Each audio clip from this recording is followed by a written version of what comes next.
ہمارے چینل میں خوش آمدید۔ چلیں شروع کرتے ہیں آج کی کہانی۔ اشال کی شادی کی والدین کو فکر ہو رہی تھی۔ اس کی ماں اس کے لیے کافی رشتے دیکھ رہی تھی، مگر انہیں کوئی پسند نہ آ رہا تھا۔ اشال سے بڑے 2 بہن بھائی تھے۔ سب سے بڑا بھائی شادی شدہ تھا، پھر اشال سے بڑی بہن بھی شادی شدہ تھی۔ اب اشال کی باری تھی۔ اس کے بڑے بہن بھائی کی شادی خاندان میں اور وٹے سٹے میں ہوئی تھی۔ اس کی بہن کی نند اس کی بھابھی بھی تھی۔ خاندان بھر میں اس کے لیے کوئی رشتہ نہ تھا، اس لیے اس کے والدین کو مجبوراً اشال کا رشتہ باہر ہی دینا پڑ رہا تھا۔ اشال سب سے چھوٹی ہونے کے سبب سب سے لاڈلی بھی تھی۔ کسی کام کو ہاتھ نہ لگاتی تھی کیونکہ پہلے گھر میں اس کی بڑی بہن موجود تھی جو سارا کام خود ہی کرتی تھی اور اشال کو بہت پیار کرتی تھی اور اس سے کوئی کام نہ کرواتی تھی۔ اشال اپنے بابا اور بڑے بھیا کی بھی لاڈلی تھی۔ وہ دونوں بھی اسے بچوں کی طرح سمجھتے تھے، حالانکہ اس کی عمر میں اور اس کی بڑی بہن کی عمر میں صرف 3 سال کا ہی فرق تھا، مگر سب گھر والے اسے چھوٹی بچی کی طرح برتاؤ کرتے تھے۔ اشال کی اماں کو سب پر بہت غصہ آتا تھا۔ وہ کہتی کہ اسے سب صرف بچی ہی بنائے رکھتے ہیں، کل کو اس نے اگلے گھر جانا ہے، اسے گھرداری سیکھنی چاہیے۔ کیونکہ اس کے بڑے بہن بھائی کی شادی بھی اکٹھی ہوئی تھی اور بہن کے جاتے ہی اس کی بھابھی گھر آ گئی تو اس نے آتے ساتھ سارے گھر کا کام سنبھال لیا اور اشال کی روٹین وہی رہی۔ اشال کے گھر والے اسے باہر کے رشتوں میں 100 نکس نکالتے تھے اور اسے انجان لوگوں میں دیے ہوئے اس کے بابا اور بڑے بھائی بہت ڈرتے تھے۔ وہ چاہتے تھے کہ کچھ تو جان پہچان ہو، بالکل انجان لوگوں پر کیسے بھروسہ کر سکتے ہیں۔ تو اشال کی اماں غصے سے کہتی کہ میں بھی انجان گھر سے آئی تھی، مجھے تو کوئی مسئلہ نہ ہوا، اگر آپ لوگ اسی طرح ہر رشتے میں نکس نکالتے رہے تو دیر ہو جائے گی، کیونکہ لڑکیوں کو جوان ہوتے اور پھر شادی کی عمر نکلتے دیر نہیں لگتی۔ کچھ والدین اسی طرح اپنی بیٹیوں کو ابھی بچہ بچی ہی کہتے رہتے ہیں تو پھر عمر نکل جانے پر پچھتاتے ہیں، کیونکہ لڑکا چاہے 40 سال کا ہو اور وہ اور اس کے گھر والے اس کے لیے لڑکی کم عمر ہی ڈھونڈتے ہیں۔ اس لیے ہوش کے ناخن لو اور اس کا جلدی سے کہیں رشتہ پسند کرو تاکہ پھر ہم سب سرخرو ہو کر حج کرنے جا سکیں۔ ایک دن اشال کے بابا گھر خوشی خوشی آئے اور بولے کہ آج ان کو اپنا ایک پرانا کلاس فیلو اتفاق سے مل گیا تھا اور وہ بہت خوش ہوا کہ اتنے سالوں بعد بھی میں نے اسے پہچان لیا ہے، حالانکہ اس نے مجھے نہیں پہچانا تھا۔ اور سب سے بڑی خوشی کی بات یہ ہے کہ اس کے 2 بچے ہیں، ایک بیٹا اور ایک بیٹی، اور وہ بھی اپنے بیٹے کے لیے رشتہ ڈھونڈ رہا ہے۔ اور جب میں نے اسے بتایا کہ میں بھی اپنی بیٹی کے لیے رشتہ ڈھونڈ رہا ہوں، اس لیے اس نے جھٹ خوشی سے کہا کہ بھائی، مجھے تو تمہاری بیٹی کو بہو بنا کر گھر لانے میں کوئی مسئلہ نہیں اور نہ ہی مجھے اب کوئی انکوائری کی ضرورت ہے، میری طرف سے رشتہ پکا سمجھو، کیونکہ میرے بیٹے نے اپنی پسند کا اختیار والدین کو دیا ہے اور میں اتنا تنگ ہوں کہ آئے دن میری بیوی اور بیٹی اس کے لیے لڑکیاں دیکھتی رہتی ہیں، مگر انہیں کوئی ابھی تک پسند نہیں آ رہی اور وہ لوگ فیصلہ نہیں کر پا رہی ہیں اور میں تنگ آ چکا ہوں۔ میں کہتا ہوں کہ بیٹیاں سب پیاری ہوتی ہیں، اس لیے اتنی باریکی میں مت جاؤ۔ ہمارے گھر بھی ایک بیٹی ہے جس کا میری بہن نے اپنے بیٹے کے لیے رشتہ کر رکھا ہے، اگر اس کا رشتہ بھی اگر پپھو کے گھر نہ ہوا ہوتا تو پھر سوچو اگر ہماری بیٹی کو کوئی ریجیکٹ کر کے جاتا تو ہمارے دل پہ کیا گزرتی۔ پھر دونوں دوستوں نے مل کر رشتہ طے کر دیا اور کہا کہ اب ہم اس بات سے پیچھے نہیں ہٹیں گے اور یہ شادی کروا کر چھوڑیں گے۔ جب اشال کے بابا نے گھر آ کر ساری بات بتائی اور کہہ دیا کہ بس پرسوں وہ لوگ آ رہے ہیں اور ان کے آتے ہی شادی کی تاریخ رکھ دینی ہے، مجھے اپنے دوست کے گھر کے علاوہ کسی اور پر بھروسہ نہیں ہے۔ اشال کے بابا بولے کہ میں تو یہ شکر کر رہا ہوں کہ انجان لوگوں میں رشتہ نہیں دینا پڑا، ورنہ مجھے ہر وقت فکر ہی لگی رہتی۔ میرا دوست اپنے گھر والوں کی نکتہ چینیوں سے تنگ آیا ہوا ہے اور اس نے ادھر رشتہ پکا کر دیا ہے کہ اس کے گھر والوں کو ہر لڑکی میں یا اس کے گھر والوں میں کوئی نہ کوئی کیڑا نظر آ جاتا ہے کہ کسی لڑکی کی ماں تیز ترار لگتی ہے تو کوئی لڑکی تیز ترار ہے، تو کوئی کالی تھی تو کوئی چھوٹے قد کی تھی تو کوئی خوبصورت نہ تھی۔ اب اس کے صبر کا پیمانہ لبریز ہو چکا ہے اور وہ بغیر دیکھے اپنے بیٹے کے لیے مان گیا ہے۔ اشال کے بڑے بھیا نے فکر مندی سے بھرے لہجے میں کہا، بابا ایک بار لڑکے کو دیکھنا اور ملنا بھی ضروری ہے نا، کیا پتا کتنا پڑھا ہوا ہے، ہماری اشال نے ماسٹرز کیا ہوا ہے تو اس کے لیے بھی کوئی پڑھا لکھا ہی لڑکا ہونا چاہیے نا۔ اشال کے بابا نے غصے سے کہا کہ میں نے جو اتنے رشتے اپنی بیٹی کے ریجیکٹ کیے ہیں تو کیا میں آنکھیں بند کر کے ہاں کر دوں گا؟ اس کا بیٹا پڑھا لکھا ہے اور وہ خود بھی ڈاکٹر ہے، بیٹے نے MBA کیا ہوا ہے اور ابھی اس کی ایک پرائیویٹ کمپنی میں جاب لگی ہے اور وہ بہت اچھا لڑکا تھا، اپنے کالج کے زمانے میں غریبوں کا اور انسانیت کا ہمدرد تھا، تو پھر اس کا بیٹا ہے تو اچھا ہی ہوگا۔ उसने अपने बेटे और अपने घर वालों की चंद तस्वीर मुझे दिखाई थी। काफी सादा से लोग हैं। वो डॉक्टर होने के बावजूद अभी तक अपने उसी पुराने मोहल्ले में और अपने आबाई घर में रहता है। बीवी भी इसकी सीधी सादी लग रही थी। इसके 2 ही बच्चे हैं, एक बेटा और एक बेटी। बेटी का रिश्ता उसने अपनी बहन के घर किया हुआ है और बेटे के लिए उसके खानदान में कोई लड़की ना थी, जिसकी वजह से वो लोग खानदान से बाहर रिश्ता देख रहे थे। मेरे पास भी इशाल के भाई की शादी की कुछ तस्वीर पड़ी हुई थीं। वो मैंने उससे दिखाकर उसे व्हाट्सएप पर सेंड कर दी थी और उसने भी मुझे अपनी फैमिली की तस्वीर सेंड कर दी हैं। तुम लोग सब देख लो और फिर परसों की अच्छी सी दावत की तैयारियां शुरू कर दो। इनके लिए खाने का अच्छा इंतजाम होना चाहिए। तस्वीर देखकर इशाल की माँ ने शुक्र किया कि एक बड़ा सर्जन डॉक्टर और उसकी बीवी इतनी सादा और बेटी भी ठीक ही थी, मगर बेटा काफी हैंडसम और पढ़ा लिखा लग रहा था। इशाल की माँ बोली, शुक्र है कि इशाल का मसला भी हल हुआ। एक तो वो पढ़े लिखे लोग हैं, दूसरा हमारी तरह सीधे सादे से हैं। अब अल्लाह ताला ने चाहा तो हमारी इशाल भी इनको पसंद आ जाएगी, क्योंकि वो भी हमारे जैसे लोग ही लग रहे हैं और जाहिर है उन्हें अपने जैसे ही लोग चाहिए होंगे। बस कोई रुकावट न बने। एक तो ये इशाल के बाबा के जानने वाले हैं, दूसरे पढ़े लिखे हैं और तीसरे सादा तर्ज के लोग हैं। इशाल की भाभी पास बैठी हुई थी। उसने कहा, आंटी आप फिक्र क्यों कर रही हैं? हमारी इशाल इन लोगों को क्यों पसंद न आएगी? आखिर क्या कमी है हमारी इशाल में? गोरी रंगत की है, खूबसूरत नैन नकुश की मालिक है, दुबली पतली स्मार्ट सी है, कद भी मुनासिब है, पढ़ी लिखी है, फिर भोली भाली सी है। इशाल की माँ फिक्रमंदी से बोली, कामकाज में जो इनाड़ी है, अगले घर जाकर शक्लो सूरत काम नहीं आती है, बल्कि कामकाज करने वाली को दिल में बसाया जाता है। खूबसूरत बहू तो सब लेकर जाते हैं, मगर घर में आराम से बिठाने के लिए नहीं, बल्कि कामकाज के लिए लेकर जाते हैं। इस वक्त उनको इसकी खूबसूरती की ज़रूरत नहीं होती, बल्कि घर को संभालने वाली की ज़रूरत होती है। अब इस इशाल को जल्द अज जल्द कामकाज में माहिर करना पड़ेगा। तो इशाल की भाभी तसल्ली देते हुए बोली, आंटी आजकल इंटरनेट का ज़माना है, इससे हर दुनिया के खाने सीखे जा सकते हैं और पढ़ी लिखी लड़कियां ये काम आसानी से कर सकती हैं। आप ज़्यादा परेशान ना हुआ करें। असल मसला कुकिंग का होता है। अब मैं उसे समझा बुझाकर जब तक शादी होती है उसे कुकिंग सिखा दूंगी। आप फिक्र ना करें और बाकी घरदारी भी सिखाने की कोशिश करूंगी। इशाल की भाभी उसे तस्वीर दिखाकर उसे छेड़ते हुए बोली कि मौसूफ तो हीरो जैसे लग रहे हैं और हमारी इशाल भी किसी हीरोइन से कम नहीं है। इसलिए अब शहजादी साहिबा अपने हीरो और उसके घर वालों का दिल जीतने के लिए जल्दी से कामकाज करना सीखें। बल्कि ऐसा करते हैं कि इन लोगों के लिए सारी कुकिंग आपसे करवाते हैं। एक तो आपको सीखने का मौका भी मिल जाएगा और हम भी हस्बे रवायत आपके ससुराल वालों को कह सकेंगे कि जी हमारी बन्नो बहुत सुगड़ और सलीका श्वार है। ये सारी कुकिंग इसी ने अपने कोमल कोमल नाजुक हाथों से की है।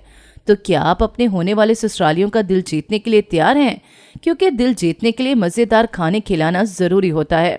इशाल मुसलसल खुशी से शर्मा रही थी, क्योंकि उसे ये तस्वीर वाला हीरो जिसका नाम मुबशिर था बहुत पसंद आया था और वो खुशी खुशी भाभी की बातों पर अमल कर रही थी।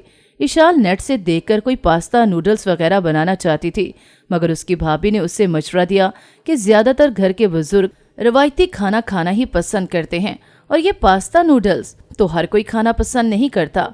घर के बुजुर्ग तो बिल्कुल भी नहीं। अभी सिर्फ रवायती खाने पकाओ और फिर कभी दोबारा वो लोग चाय वगैरह पर आए तो ब्रंच या शाम को ऐसी चीज़ें बना लेना। मैं हैरान हो रही थी कि इशाल बहुत तवज्जो और लगन के साथ इन लोगों की आमद की तैयारियों में भाभी से कुकिंग सीख रही थी, क्योंकि माँ ने उसे हदायत की थी कि छोड़ो नेट वगैरह से सीखने को, अपनी भाभी से सीख लो। वो मज़ेदार खाने बनाने में कितनी माहिर है और नेट पर वक्त ज़ाया करने वाली बात है। इशाल ने माँ की बात मान ली और बड़ी लगन से कबाब बनाकर फ्रीज करने लगी। इस तरह और चीज़ें भी उसने तैयार करनी शुरू कर दी और स्वीट डिश में खीर बनानी सीख ली।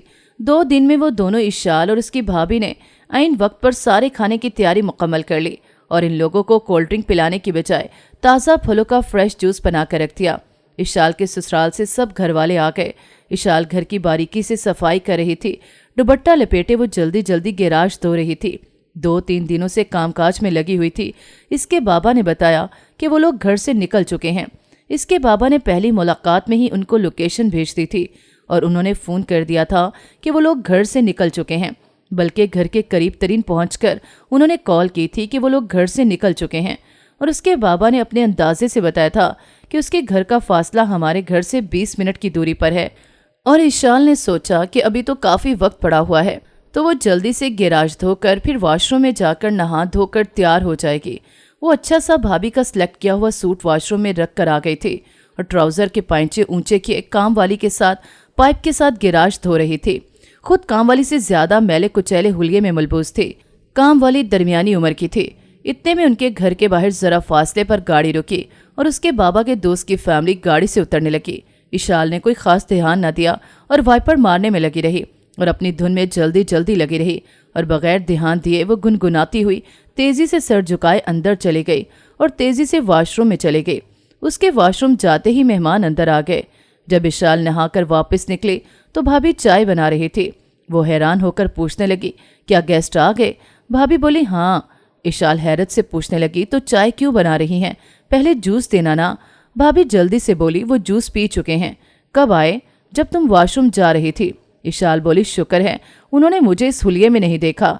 भाभी मुस्कुराकर उसे प्यार से देखते हुए शोखी से बोली, उन्होंने तुम्हें देख लिया है। इशाल फक चेहरे से देखते हुए हैरत से बोली, फिर इनकार करके चले तो नहीं गए? भाभी ने फिर शोखी से मुस्कुराते हुए कहा, वो तो जा रहे थे, हमने चाय ऑफर की तो मुरव्वत में रुके। अब तुम्हारे पास एक ही चांस बचा है उन्हें रोकने का। अब तुम इस हालत में जाओ और चाय के साथ कोई मक्खन लगाने वाली बातें करो तो शायद तुम्हें धुला धुलाया साफ सुथरा देख कर वो रुक जाएं, वरना वो तुम्हारा हीरो जिसका नाम मुबशर है वो हाथों से निकल ना जाए। चलो चाय लेकर जाओ, शायद इनका जहन बदल जाए। अभी तो वो गुस्से में बैठे हुए हैं कि आप लोगों की बेटी तो मासी लगती है। वो चाय ट्रॉली में रखकर साथ चाय के लवाजमात रखते हुए बोली, चलो मासी चाय लेकर जाओ। इशाल उसी तरह दुपट्टा गले में डाले संजीदा शक्ल बनाए चाय की ट्रॉली लिए अंदर आ गई तो सबको सलाम करके बैठ गई और सर नीचे करके परेशान सी अपने दोनों हाथों को मरोड़ने लगी। माँ ने कदरे डांट भरे अंदाज में कदरे शर्मिंदगी से कहा, इशाल सबको चाय दो ना। इशाल ने चौंक कर माँ की तरफ देखा तो माँ ने उसे सर पर दुपट्टा लेने का इशारा किया। मुबशर की माँ उसे बड़े प्यार से देख रही थी। सबकी नजरें उस पर टिकी हुई थीं। इशाल ने जल्दी से चादर नुमा दुपट्टा सर पर लेने की कोशिश की मगर वो उससे संभालना मुश्किल हो रहा था। मुबशर की माँ बोली, अरे बेटा रहने दो, सर पर ओढ़ना मुश्किल में पड़ गई हो। तो इसने जल्दी से गले में लपेटकर चाय कपों में डालकर सबको पकड़ानी शुरू कर दी और उसके बाबा के दोस्त बड़ी गर्मजोशी से ऊंची आवाज में बोले, वाह प्यारी बेटी, खुश रहो। जूस तो बहुत मज़ेदार बनाया था आपने। आपकी भाभी बता रही थी कि जूस आपने बनाया है और खाना भी आपने तैयार किया है, तो क्या चाय भी आपने बनाई है? इशाल ने जल्दी से कहा, नहीं भाभी ने बनाई है और खाना भाभी ने बनाना सिखाया था क्योंकि मुझे तो कोई काम करना आता ना था, इसलिए कुकिंग सीख रही हूँ और अब जो खाना भाभी ने मुझे बनाना सिखाया है वो मुझे आ गया है। इसके बाबा के दोस्त मुस्कुरा कर बोले, माशाल्लाह बहुत साफ को बच्ची है। मुबशर भी शर्माते हुए चोरी चोरी उसे देखने की कोशिश कर रहा था और पास बैठी बहन उसे आहिस्ता आहिस्ता छेड़ रही थी। मुबशर की माँ इशाल से बोली, बेटी इधर हमारे पास आकर बैठो। वो मुबशर की माँ और उसकी बहन के दरमियान में आकर सर झुका कर बैठ गई। मुबशर की बहन उससे बातें करने लगी तो उसकी माँ उसके सर पर हाथ फेरते हुए उसके हाथ पर पैसे रखते हुए बोले, खुश रहो। इशाल एकदम वापस करते हुए बोले, नहीं आंटी रहने दें। तो वो मुस्कुरा कर बोले, इन पैसों से ना नहीं करते बेटा, ये शुगन के होते हैं। इतने में मुबशर के वालिद ने भी उठकर उसके हाथ पर पैसे रखे और सर पर हाथ रखकर दुआ दी। फिर वो बोले, चलें दुआएं खैर करते हैं। फिर वो ऊंची आवाज़ में मुबशर के वालिद ऊंची आवाज़ में आयत पढ़ने लगे तो इशाल ने जल्दी से सर पर दुपट्टा ओढ़ लिया। तो जब माँ पर नज़र पड़ी तो माँ उसे खा जाने वाली नज़रों से देख रही थी और उसे सर से दुपट्टा न उतरने के इशारे कर रही थी। इशाल ने भी दुआ के लिए हाथ उठा दिए और जब सब ने आमीन कहा तो इशाल ने भी ज़रा ऊंची आवाज़ में आमीन कहा तो सब मुस्कुराने लगे। इशाल को इस वक्त अपनी बेवकूफ़ी पर सख्त शर्मिंदगी हुई और उसने जल्दी से बाहर निकल जाने में ही आफियत जानी। वो अपने कमरे में आकर आड़ी तिरछी लेट गई। मुबशर की माँ ने बेटी से कहा कि तुम भी चली जाओ और जाकर इशाल से गपशप करो। वो बाहर निकली और इशाल की भाभी सामने खड़ी हुई थी तो इसने इशाल के बारे में पूछा तो उसकी भाभी ने उसे इशाल के कमरे की तरफ इशारा करके जाने का बोला। इशाल की नंद दरवाज़ा खटखटाकर अंदर आने की इजाज़त मांगने लगी तो इशाल ने उससे अपने कमरे में बुला लिया। इशाल की नंद ने ज़बरदस्ती इशाल के काफ़ी सारे फ़ोटो बनाए। दोनों ने काफ़ी बातें की। अब दोनों में काफ़ी दोस्ती हो चुकी थी और इशाल के साथ ही उसकी नंद ने खाना भी खाया और उसके बाद इशाल की शादी की तारीख रख दी गई। जब वो लोग वापस चले गए तो उसके बाबा ने घर वालों को शादी की शॉपिंग की लिस्ट बनाने का कहा। इशाल की शादी की तारीख 6 माह बाद की रख दी गई थी क्योंकि इशाल के बाबा अपनी बेटी के जहेज वगैरह का फर्नीचर ऑर्डर पर तैयार करवाना चाहते थे और सुकून से शादी की तैयारी करना चाहते थे। मगर एक हफ्ते के बाद ही अचानक इशाल के ससुर का इंतकाल हो गया। सबको बहुत दुख हुआ। अब इशाल के वालिद को इशाल के रिश्ते की फिक्र लग गई थी कि अब न जाने उसके दोस्त के घर वाले इस रिश्ते को कायम भी रखते हैं या नहीं। इशाल की माँ कहती कि अब वो कहीं हमारी बेटी को मनहूस होने का इल्ज़ाम न लगाते रहें। मगर 2 माह बाद ही इशाल के मंगेतर ने उनके घर आकर माँ का पैगाम दे दिया कि शादी अपने मुकर्ररा वक्त पर ही होगी और इद्दत ख़त्म होने के बाद वो इनके घर का चक्कर लगाएंगे, क्योंकि उनके शौहर की शादी की रखी गई तारीख में वो कोई रद्दोबदल नहीं करेंगे, क्योंकि उन्होंने बहुत लगाव से ये रिश्ता तय किया था। जो उनका बेटे की शादी देखने का ख्वाब पूरा न हो सका तो इसलिए वो शादी की तारीख में रद्दोबदल नहीं करेंगे। इशाल की शादी बहुत धूमधाम से हो गई, क्योंकि इनके घर में पहले इकलौते बेटे की शादी थी। मुबश्शर की माँ तो सादगी से करना चाहती थी, मगर मुबश्शर के ननियाल वाले और ददियाल वालों ने कहा कि हमें मुबश्शर के वालिद की वफात का दिली रंज है, मगर मुबश्शर की शादी भी रोज़ रोज़ नहीं होगी, इसलिए हमें उसकी खुशी भरपूर तरीके से मनाने का शौक़ है। इस तरह इशाल की शादी के बाद इन लोगों ने इशाल की दावतें वगैरह भी की, उसे सर आंखों पर बिठाया और वो ब्याह कर ससुराल आ गई। जब से ससुराल आई उसके वालिदैन उसकी तरफ से सुखी और मुतमईन हो गए। उसका शौहर मुबश्शर इशाल से बहुत प्यार करता, उसका बहुत ख्याल रखता और उसकी बहुत इज्जत करता। एक हफ्ता भी ना गुजरता तो उसे मैके मिलवाने ले जाता। इशाल का शौहर अपनी नौकरी के सिलसिले में शहर से बाहर भी कुछ दिनों के लिए जाता रहता था। इशाल की सास दमा की मरीज़ा थी। वो मगरिब की अजान के बाद जल्द सो जाती और इशाल की नंद उसके सरहाने मूली रख देती। जब इशाल मूली रखने की वजह पूछती तो वो जवाब देती कि भाभी अम्मा दमे की मरीज़ा हैं तो मूली रखने से इनको अफाका मिलता है। मगर इसका खौफजदा चेहरा और परेशान सा चेहरा देखकर अक्सर इशाल को शक होने लगता। इशाल की माँ के कमरे के साथ आखिरी कमरा इन लोगों ने किराए पर दे दिया था। एक दिन इशाल का शौहर नौकरी के सिलसिले में शहर से बाहर गया हुआ था, तो इशाल को नंद के चेहरे से अंदाज़ा हुआ जैसे वो माँ के पास सोना नहीं चाहती, मगर उसे ज़बरदस्ती अम्मा अपने कमरे में सुलाती हैं। इशाल को नींद नहीं आ रही थी तो उसे वैसे भी सास और नंद के रवैये से तजस्सुस होने लगा था कि आखिर वो उससे क्या छुपा रही हैं। वो तजस्सुस के मारे जब चुपके से आधी रात को सास के कमरे में गई तो उसके पांव तले से ज़मीन निकल गई। जब उसने देखा कि 3 ख्वाजा सरा उसकी सास के कमरे में सामने बिछे हुए सोफे पर बैठे हुए थे। सास उसे देखकर दंग रह गई और तीनों ख्वाजा सरा ने उसे सलाम किया। नंद भी नींद से भरी आंखों से इशाल को हैरत से देखने लगी तो इशाल की सास ने उसे कहा, इधर आओ बेटी, आज मैं तुम्हें सब सच्चाई बताती हूँ। वैसे तुम्हें शायद गिला हो कि मैंने ये सब कुछ तुम्हें पहले क्यों नहीं बताया, तो इसलिए नहीं बताया कि तुम भी आम लोगों की तरह मुझे गलत ना समझो। इशाल सास के पास बैठकर ख्वाजा सरा कमरे से निकल गए। इशाल की सास जब पैदा हुई तो ख्वाजा सरा थी। उसका बाप उसकी माँ को हर वक्त ताने देता रहता कि ये क्या चीज़ पैदा कर दी है। सारा खानदान उसकी माँ को ताने देता न थकता। जब वो उसे साथ लेकर कहीं जाती तो लोग मजाक उड़ाते। इशाल की सास रुकैया को बचपन से ही कोसने और नफरत का सामना करना पड़ा। रुकैया 5 साल की हो गई और उसकी माँ की और औलाद भी ना हो सकी, और ये भी उसकी पहली और इकलौती औलाद थी। रुकैया के बाप ने और शादी कर ली और उसके 2 बच्चे बिल्कुल ठीक हुए तो उसने रुकैया की माँ को तलाक दे दी। और रुकैया की माँ अपने मैके आ गई तो उसके वालिदैन उसे ताने देते कि इसको घर से निकालो, तब तुम्हारी दूसरी जगह शादी कर देंगे, क्योंकि हम खुद बूढ़े हैं, तुम्हें सहारा नहीं दे सकते और भाई भाभी कब तक तुम्हें बर्दाश्त करेंगे, इसलिए तुम्हें हर हाल में दूसरा निकाह करना पड़ेगा, चाहे किसी रणवे या तलाक याफ्ता से ही क्यों ना करना पड़े। और उसे देखकर कोई तुम्हें कबूल नहीं करेगा कि इससे भी उन्हें साथ कबूल न करना पड़े। इत्तफाक से उसका गिरोह अपने साथी दोनों ख्वाजा सराओं के साथ उनके पड़ोस में आए तो रुकैया के नाना ने उनसे कहा कि हमारी बेटी की एक औलाद भी ख्वाजा सरा है, तो क्या तुम लोग इसे लेकर जा सकते हो? तो एकदम खुश होकर बोले, जी क्यों नहीं, हम तो ऐसे लोगों की तलाश में रहते हैं।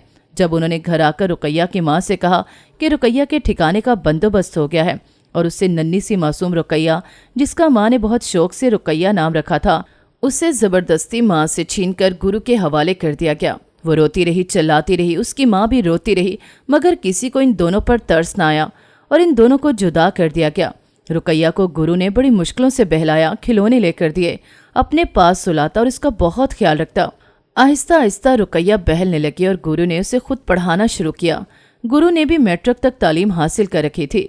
रुकैया जिद करके अपने गुरु के साथ एक बार अपनी माँ के वालिदैन के घर गई تو اسے پتا چلا کہ اس کی ماں کی شادی ہو گئی ہے اور وہ اسی گلی میں رہتی ہے۔ رقیہ بہت شوق سے ماں سے ملنے گئی تو ماں نے جب اسے دیکھا اور بولی، بھاگ جا یہاں سے کمبخت، پہلے بھی مجھے تیری وجہ سے طلاق ہوئی تھی اور اب پھر تو میرا گھر اجاڑنے آ گئی ہے۔ تو ایسی منحوس پیدا ہوئی کہ میں دوبارہ بچہ ہی پیدا کرنے کے قابل نہ رہی۔ اب میرا یہ گھر بھی اجاڑنے آ گئی ہے۔ میرے سوتیلے بچے اسکول گئے ہوئے ہیں اور شوہر کام پر گیا ہوا ہے۔ جلدی سے چلی جا یہاں سے، ورنہ مجھے تیری وجہ سے ادھر سے بھی نہ نکلنا پڑے۔ گرو روتا ہوا رقیہ کو ساتھ لے کر آ گیا۔ رقیہ بہت روتی رہی اور گرو اسے تسلی دیتا رہا اور اس نے اسے سمجھایا کہ تو سب اپنوں کو بھول جا، اب ہم ہی تیرے اپنے ہیں۔ رقیہ کو ناچنے گانے کا بالکل بھی دل نہ کرتا تھا، تو گرو نے کہا کہ تیرے اندر نسوانیت بہت زیادہ ہے تو کچھ اور ہنر سیکھ لے۔ رقیہ کو گرو نے میٹرک تک تعلیم خود پڑھائی تو برقع پہن کر رقیہ ایک قریبی اسکول میں ٹیچر لگ گئی اور کچھ نہ کچھ کمانے لگی، مگر گرو نے اسے کبھی تنگ نہ کیا۔ باقی دو خواجہ سرا بھی اس کا بہت خیال رکھتے۔ وہ خود باہر ناچنے گانے کا کام کرتے اور وہ گھرداری سنبھالتی، ان کے سارے کام کرتی، ان کے لیے کھانا بنا کر رکھتی، ان کے کپڑے دھوتی اور ان کے باقی کام بھی کرتی۔ وہ بہت خوش ہوتے اور اس کی ضرورت کا خیال رکھتے تھے۔ ایک دن رقیہ کو تیز بخار ہو گیا تو گرو اسے اپنے محلے کے قریبی ڈاکٹر کے پاس لے گیا۔ ڈاکٹر رقیہ کو پسند کرتا تھا، آتے جاتے ٹیوشن پر جاتے اسے دیکھتا رہتا تھا۔ اس نے رقیہ کو اظہار محبت کر دی تو رقیہ روتے ہوئے اسے اپنی سچائی بتاتے ہوئے بولی، کیا وہ عورت نہیں بن سکتی؟ اس نے کہا کہ میں تمہارے سارے ٹیسٹ کروا کر باقی سرجن ڈاکٹروں سے مشورہ کروں گا، جب اگر تم نہ بھی عورت بن سکی تب بھی میں تمہیں سہارا دوں گا، کیونکہ میں تم سے بہت پیار کرتا ہوں اور میں تمہارے بغیر نہیں رہ سکتا۔ ٹیسٹوں سے پتا چلا کہ وہ آپریشن سے مکمل عورت بن سکتی ہے اور بچے بھی پیدا کر سکتی ہے۔ یہ سن کر وہ خوشی سے رونے لگی۔ اس کے گرو نے خوشی سے روتے ہوئے ڈاکٹر کی منت کی کہ باقی ہم سب کو بھی آپریشن کروا کر نارمل انسان بنا دو، تو اس نے سب کے ٹیسٹ کروائے مگر وہ نہ بن سکتے تھے۔ اس لیے ان سب کو معذرت کی کہ اس رقیہ کا علاج ممکن ہے، اس میں معمولی سا نقص تھا، یہ ٹھیک ہو سکتی ہے۔ سب خواجہ سرا روتے ہوئے بولے کہ چلو کوئی بات نہیں، ہماری قسمت میں ایسا ہی لکھا تھا، اب ہم اس کے لیے تو بہت خوش ہیں۔ جب رقیہ کا آپریشن کیا گیا اور وہ ایک مکمل عورت بن چکی تھی، سب خواجہ سرا نے بہت خوشی منائی، روتے ہوئے بنگڑے ڈالے، مٹھائی بانٹی، رقیہ کو تحائف دیے۔ جیسے ہی وہ بہت جلد ٹھیک ہو گئی تو ڈاکٹر نے اس کے ساتھ شادی کرنے کا فیصلہ کر لیا۔ رقیہ بہت خوش تھی۔ اس نے سوچا کہ اب اس کے اپنے اسے خوشی سے قبول کر لیں گے۔ وہ اپنے ماموں کے گھر گئی اور ساری سچائی بتائی تو وہ بولے، شکر ہے تم اس وقت گھر آئی ہو جب بچے گھر پر نہیں ہیں۔ مامی نے جلدی سے کہا کہ ہمارے بچوں کے رشتے طے ہو چکے ہیں، اگر ان سب کو پتا چلا کہ تم پہلے خواجہ سرا تھی تو ان کے رشتے ٹوٹ جائیں گے کہ ان کے خاندان میں خواجہ سرا پیدا ہوتے ہیں، ان کو بھنک بھی نہیں پڑنی چاہیے کہ تمہارا ہم سے کوئی رشتہ ناتا تھا۔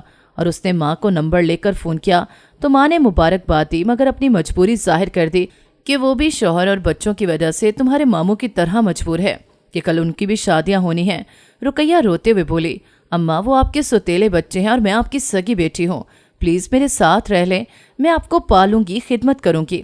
میرے ہونے والے شوہر نے بھی اجازت دے دی ہے، مگر وہ روتے ہوئے بولے، میں مجبور ہوں، بھائی کے بچے ہیں، میرے بچے ہیں، میں صرف ایک کے لیے سب رشتوں کو داؤ پر نہیں لگا سکتی۔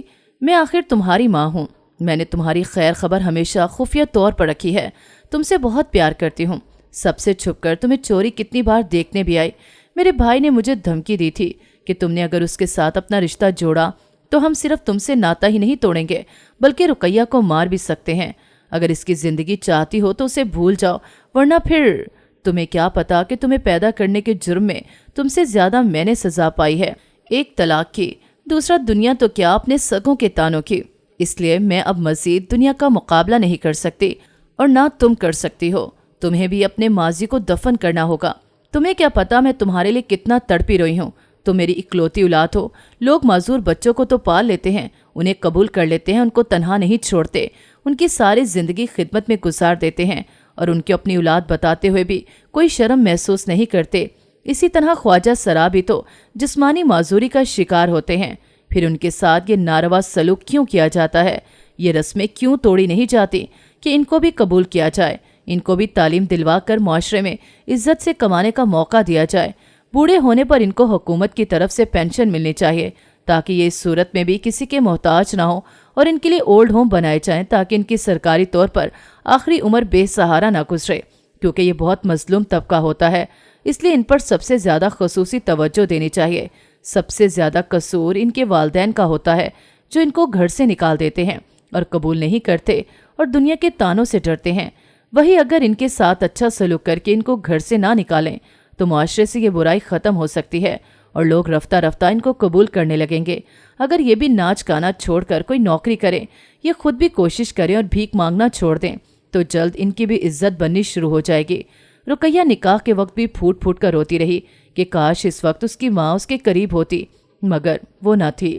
نکاح کے بعد ایک نقاب پوش عورت نے اس کو گلے لگا لیا تو رقیہ ماں کے لمس کو محسوس کر چکی تھی، پھوٹ پھوٹ کر رونے لگی، مگر اس کی ماں سب سے چھپ کر آئی تھی۔ اسے جلد واپس جانا تھا، وہ اسے جاتا دیکھتی رہی۔ نکاح کے وقت صرف گرو لوگ اور اس کے شوہر کے چند قریبی لوگ موجود تھے، جن کو بتایا گیا کہ یہ خواجہ سرا اس کی شادی پر ناچنے گانے آئے ہیں اور اس کے شوہر نے اسپیشل بلوائے ہیں۔ انہوں نے بھی ناچ ناچ کر اپنے آپ کو ہلکان کر لیا۔ رقیہ کو ماں سے گلے مل کر قدرے سکون ملا اور اب شادی کے بعد اس نے بھی اپنے بچوں کی شادیاں کرنی تھی اور اس کی بھی یہی معاشرے کی روایات کی مجبوریاں تھیں۔ وہ جان گئی تھی کہ اس کی طرح اس کی ماں اور بھائی بھی مجبور تھے، وہ ان رسموں کو نہیں توڑ سکتے تھے۔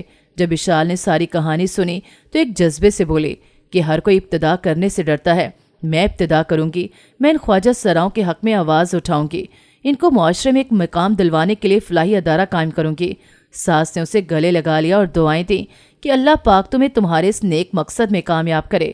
اس کی ساس نے بتایا کہ ان گرو لوگوں کے پاس اپنا ذاتی کوئی ٹھکانہ نہ تھا، تو میں نے کرائے پر دینے کے بہانے ان کو مفت اپنے کمرے کے ساتھ والے کمرے میں رکھ لیا، جس کا ایک دروازہ باہر کی طرف کھلتا تھا۔ دن کو یہ اپنی روایات کے مطابق ناچنے گانے اور بھیک مانگنے نکل جاتے تھے اور اکثر رات کو وقت نکال کر میرے پاس گپ شپ کے لیے آ جاتے تھے، اور میری بیٹی اس راز سے واقف تھی اور میں نے اسے تم سے یہ بات خفیہ رکھنے کا بولا تھا کہ کہیں تم برا نہ منا کر چھوڑ کر نہ چلی جاؤ۔ بس میری تم سے ایک درخواست ہے کہ میری بیٹی کی شادی ہونے تک تم بھی یہ بات خفیہ رکھنا۔ میری بیٹی کی ساس جو اس کی پھپھو ہے وہ تو بھائی کے اس راز سے واقف ہے، مگر وہ بھی اپنے شوہر کے آگے مجبور ہے۔ اشال نے کہا کہ ٹھیک ہے، مگر ہم اب ان خواجہ سراؤں کو بھیک نہیں مانگنے دیں گے، بلکہ ان کو ایک دکان ڈال کر دیں گے اور ان کو مردانہ یا زنانہ حلیے میں رکھوائیں گے تاکہ یہ بھی معاشرے میں گھل مل سکیں اور ان سے ناچنا گانا اور بھیک مانگنا چھڑوا کر کوئی روزگار مہیا کروانے میں مدد کریں گے۔ جتنا ہو سکا ان کی کفالت کریں گے۔ اور یہ مولی کا کیا معاملہ تھا؟ تو اس کی ساس نے کہا کہ کسی نے ویسے ہی یہ ٹوٹکا بتایا تھا، مگر اب میں ان فضول باتوں پر عمل نہیں کروں گی۔ اشال کی ساس خوش ہوتے ہوئے بولی، میرا شوہر تمہاری طرح میرا ساتھ دینے سے نہیں ڈرتے تھے، وہ تو ان خواجہ سراؤں کو خود اپنے پاس لے کر آئے تھے، مگر ان کی بہن سچائی کو چھپانے کی تلقین کرتی رہتی تھی۔ میرے سسرال میں سے کسی کو نہیں پتا کہ میں پہلے خواجہ سرا تھی، ان کی بہن ان کو بتانے نہیں دیتی تھی، لیکن بیٹی کی شادی کرنے کے بعد اب میں کسی سے نہیں ڈروں گی اور سب کو اپنی سچائی بتا کر دم لوں گی۔ اب میری بہادر بہو میرے ساتھ کھڑی ہے۔